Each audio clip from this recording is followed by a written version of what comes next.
Boa tarde, pessoal. Olha só, eu resolvi abordar outro assunto hoje, que também é de suma importância. Capacitor. Para que serve o capacitor? Qual é a função do capacitor na placa? Como que funciona a fórmula da capacitância? Esse capacitor aqui, ele é um capacitor variável, pessoal. Eu trouxe ele na tela porque eu achei interessante, para nós falarmos sobre a fórmula. Ele tem um parafuso ajustável e ele tem placas. Quanto mais essas placas se aproximam, eu acho interessante a proporcionalidade, pessoal. Quanto mais essas placas se aproximam, maior a capacitância, pessoal. Por que maior a capacitância? Quanto mais as placas de um capacitor se aproximam uma da outra, maior a capacitância. Porque, vamos para a fórmula, capacitância é a carga. O que é a carga, pessoal? A quantidade de elétrons.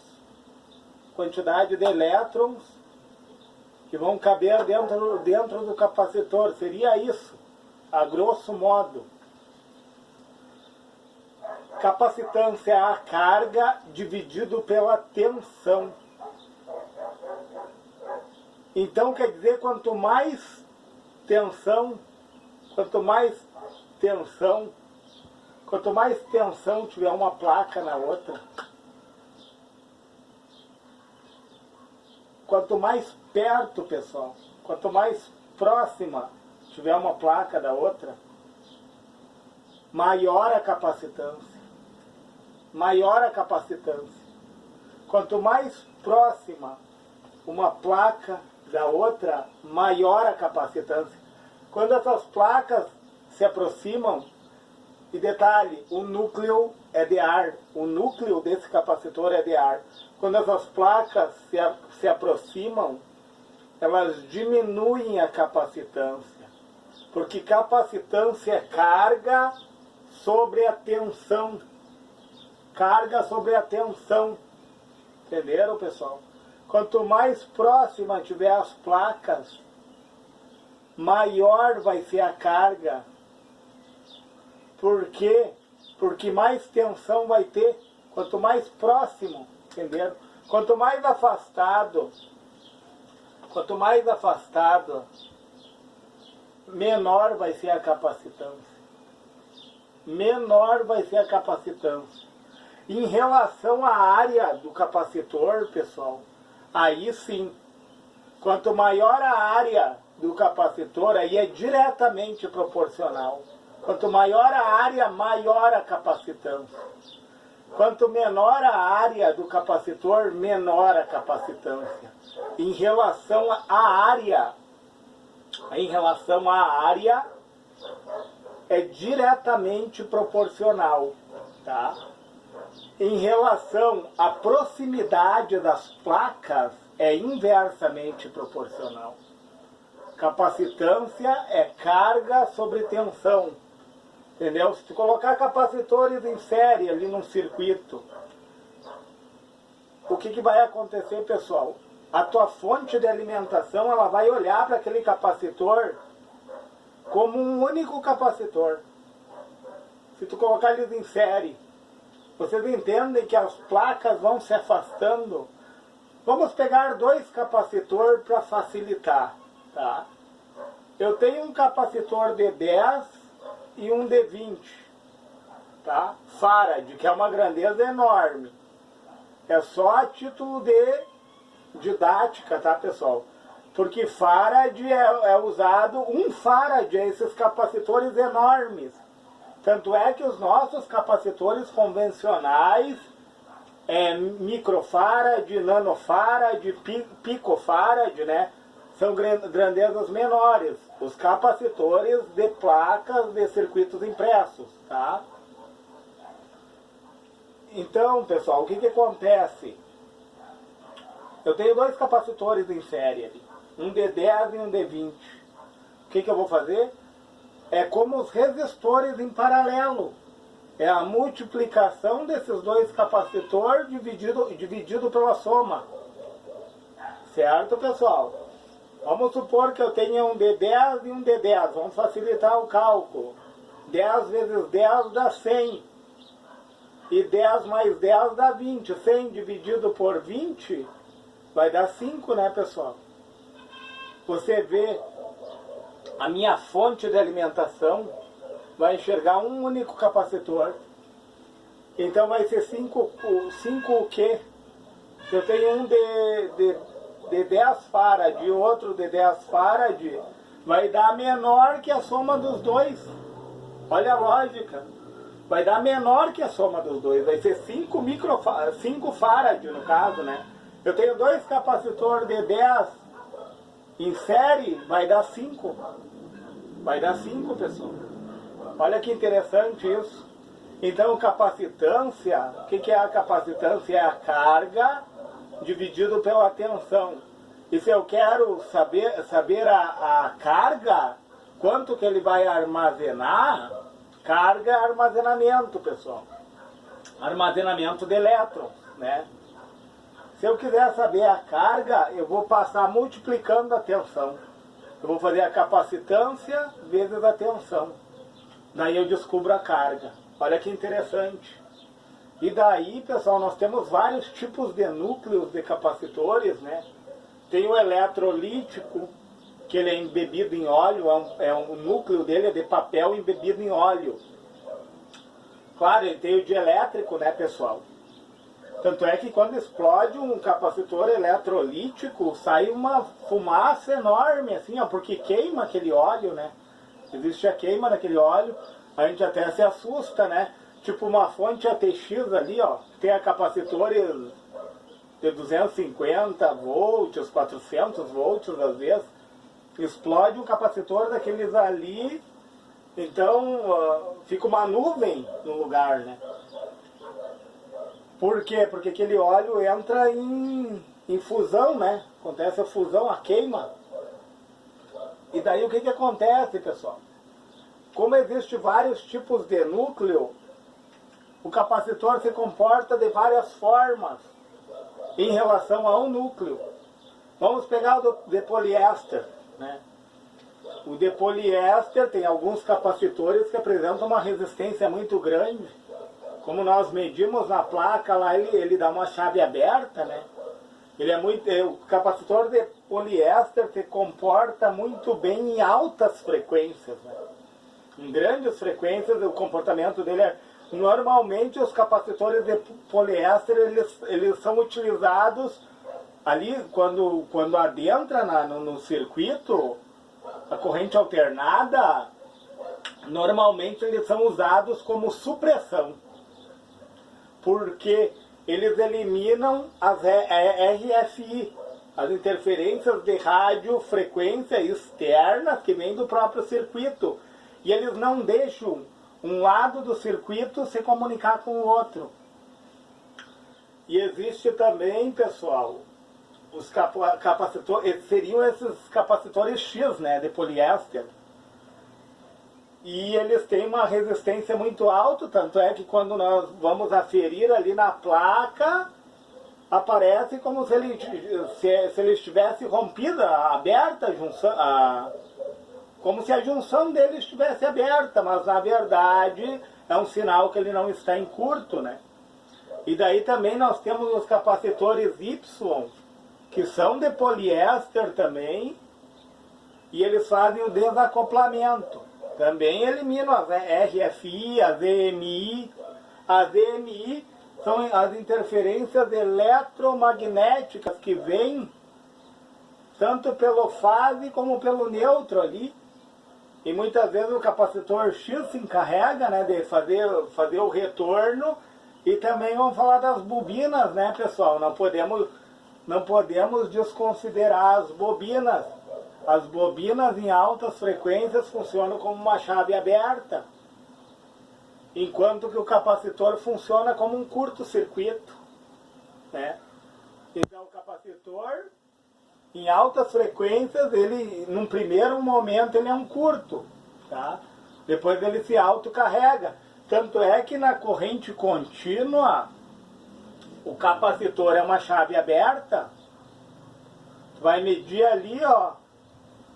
Tu vai medir ali no terminal, num terminal dele tá 0 volts e no outro terminal tem a tensão da fonte. Ele é uma chave aberta, né? Enquanto que a bobina é um fio. Na corrente contínua, o comportamento da bobina é um fio. E daí o dielétrico, como eu estava falando, o dielétrico é o isolante que tem ali entre as duas placas do capacitor. O dielétrico é de suma importância, tipo, vamos falar aqui ó, do eletrolítico, mas tem o capacitor de tântalo, que o dielétrico dele é de tântalo, é um material mais robusto, né? Ou seja, ele é mais oneroso, ele é mais caro. Em contrapartida, a vida útil dele é maior do capacitor de tântalo. Depois temos de poliéster. O de poliéster ele não tem polaridade, pessoal. Ele também se comporta muito bem em altas frequências, o de poliéster.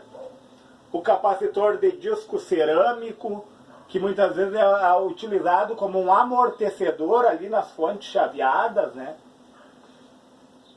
E daí temos os capacitores SMD, pessoal. Eu não posso esquecer os SMD, que daí ele não tem nada no corpo dele ali. Tu vai olhar o capacitor SMD. Daí o correto é retirar ele da placa e fazer as aferições, né? Normalmente na escala de continuidade ali o comportamento de um capacitor SMD, ele apresenta uma alta resistência, uma baixa resistência. Ele apresenta uma baixa resistência, o SMD, e no sentido reverso ele apresenta uma chave aberta quando ele está bom, né? Claro, daí falando em ESR, pessoal, ESR seria a resistência do capacitor ali, a interna, naquela linha, sabe? A ESR daí, muitas vezes a gente faz as aferições ali, ó, mas não é preciso. Uma porque está na placa, né? E na placa existe a influência de outros componentes, certo? E outra porque o certo é medir com capacímetro, né?